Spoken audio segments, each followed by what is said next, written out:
Buenas tardes.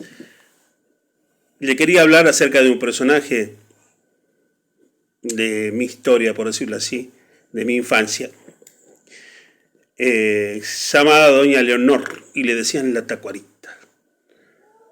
El lugar, Ingeniero Budge, Loma de Zamora, muy cerca de Puente La Noria, a las orillas del ferrocarril General Belgrano, en el primer puente, que conexa con un brazo del riachuelo, un meandro que hay ahí. Los años entre los 70 y los 80. Esta señora muy apreciada, la Tacuarita que le decían, pero no le podían decir a ella. Si le decían a ella la Tacuarita se enojaba, pero muchísimo. Ya le gustaba que le digan Doña Leo. Doña Leo vivía en un ranchito muy humilde, hecho de chapa de cartón y chapas viejas. Apenas entraba, estaban dos secciones su ranchito. En una parte entraba la cama, justamente la cama, una cama y nada más. Y no una cama de dos plazas, hablamos de una cama de una plaza, plaza y media. Eso es lo que entraba ahí en su ranchito. Muy bajito el ranchito. Ella también era bajita, delgadita, nudosa, morocha, provinciana.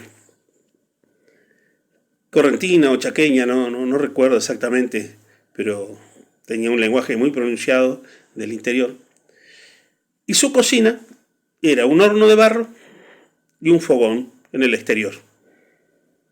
Tenía un cerco hecho de cañas, alrededor de su casa, un cerco en forma de círculo. Ese lugar aparentemente donde ella había plantado su ranchito, se lo habían dado. Posiblemente este señor Subasquita lo había ayudado, como era una zona que no era fiscal, era un terreno abandonado, porque era inundable, era una laguna prácticamente. Pero se ve que alguien la autorizó porque ella tenía mucha fuerza con respecto a su casa. Su casa era su casa. Ya como dije, un ranchito muy caído, muy bajito, muy pobre. En una oportunidad habíamos pasado con mi madre, veníamos nosotros de comprar, nosotros también vivíamos, tampoco éramos ni reyes, ni clase media, éramos una clase trabajadora baja, mi viejo era ayudante de yesero, así que imaginemos, tampoco teníamos una gran economía. Y veníamos pasando por la casa de ella y ella estaba arreglando su cerco. Su cerco era su tarea diaria, con cañitas. Las traía del costado de la vía del ferrocarril o del costado del riachuelo, las tomaba, las cortaba, las ponía a medida, las limpiaba, trabajaba sobre ella y hacía su cerco, hermoso cerco, muy bien elaborado. Y en una oportunidad el hijo de ella, de Doña Leo, nos saluda cuando nos ve. Y Doña Leo le dice, no salude mi hijo, le dice, porque ahora todos lo quieren saludar, porque estamos progresando. El progreso de ella era estas cañitas que ponía en el cerco. Bueno, pero a todo esto vamos al meollo de la cuestión, lo que yo quería decir.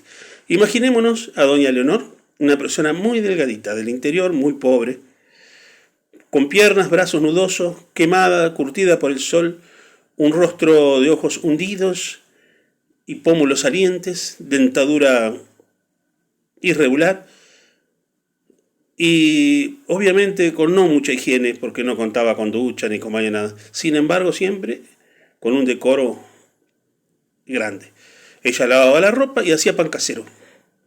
Una vuelta dijeron que el pan casero que ella hacía se lo pasaban por el sobaco, es decir, para amasarlo en la amasada, y le quitó una cantidad grande de clientes, pobre mujer, que encima que se ganaba la vida con eso, el chisme de alguien malo, malicioso, había dañado sus ingresos. Pero otra vez quiero decirles que lo que yo le quería contar era otra cosa.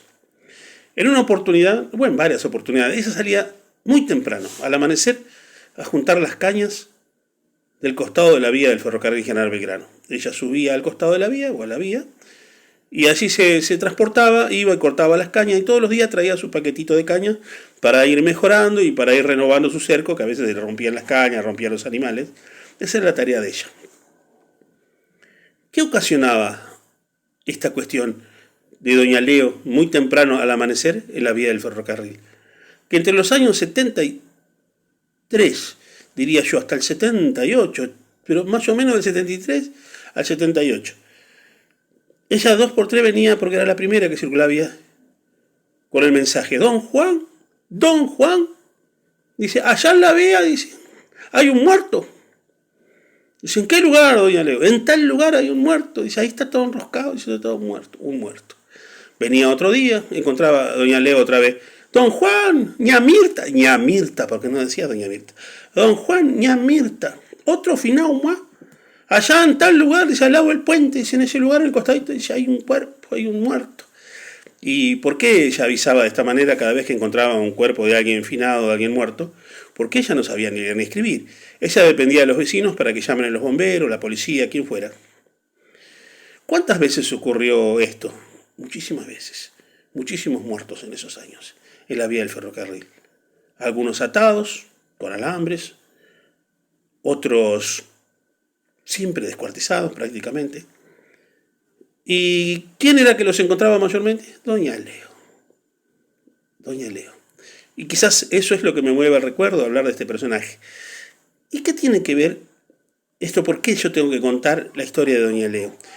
La historia de Doña Leo está atada a las personas que el gobierno militar entre el año 73 justamente y 78, es decir, el 73 vino el peronismo, pero anteriormente a eso, y después de eso, los militares pretendían hacer el Mundial, el 78, el Mundial 78. Entonces ellos tenían un programa de vaciar las villas de capital, y en esa época mucha gente vino a vivir a Ingeniero Budge, a las zonas aledañas, provenientes de la capital, echada de las villas o de las periferias, personas que no eran propietarias, que alquilaban y algunos en situación de calle iban a parar a las periferias.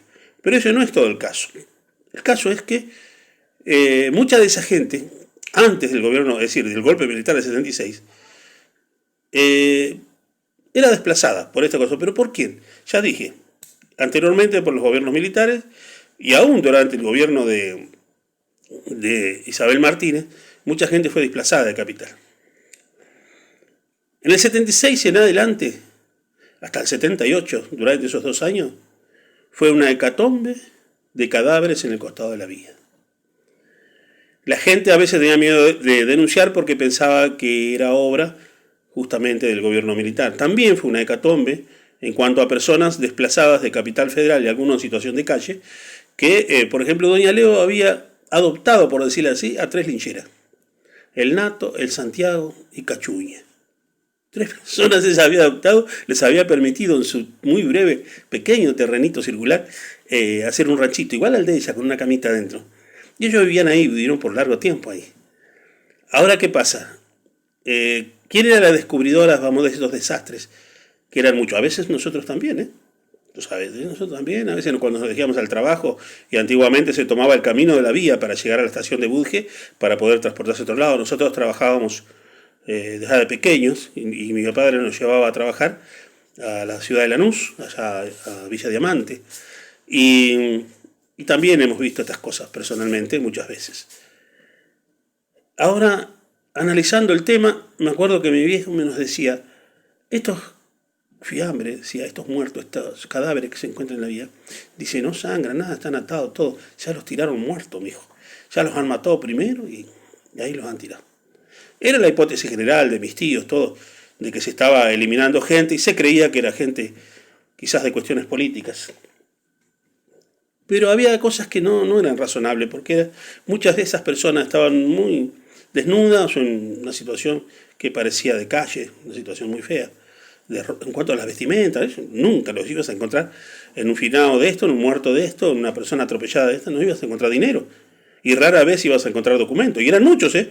No estoy hablando de 2, 3, 4, 5, 10, 20, 30, estoy hablando de muchos, de muchísimas ocasiones. Y doña Tacuarita era la que casi siempre los encontraba, doña Leo. El señor Jorge Boyanich es un señor que es un ingeniero naval y está editando en la actualidad en un canal de YouTube. Está hablando justamente de estas cosas. Y eso me motivó a contar esto. La historia de la Tacuarita. Porque muchas de estas personas sospechábamos nosotros que era gente en situación de calle que era arrojada a las vías. Algún otro político, seguramente, algún militante peronista, porque acá en la zona de Budge se exterminó muchísima gente y muchos, venía la policía directamente y nosotros veníamos y muchos no eran militantes peronistas, ni radicales, ni subversivos, ni hincha de Boca, no eran nada, Eran simplemente rateros, había chorro de gallina. Todo eso desaparecieron, ¿eh? Junto con seguramente con algunos. Por ejemplo, el caso Montonero. Acá en la zona había pibes tildados de Montonero que eran de la JP, de la militancia peronista, nada que ver. No ponían bombas, no mataban a nadie, no hacían nada. Gritaban, a lo mejor, algún tipo de consigna, y eso les provocó la muerte. Eso lo sabíamos, lo veíamos. Pero no sabíamos de dónde provenía tanta cantidad de finados atropellados, entre comillas, por el tren. Y hoy, gracias al señor Boyanich, y en el recuerdo y en la memoria, todo lo que mi abuelo decía, ojo mi hijo, que esto acá, mire, no digan nada, cállense, esto, lo otro, hoy tiene sentido. Esa gente fueron gente desplazada de las calles, gente sacada, gente que molestaba por la cuestión del Mundial 78. Querían hacer el Mundial y no querían mostrar pobreza. Y los pobres los pasaron por el tren. Nada más. Hasta luego.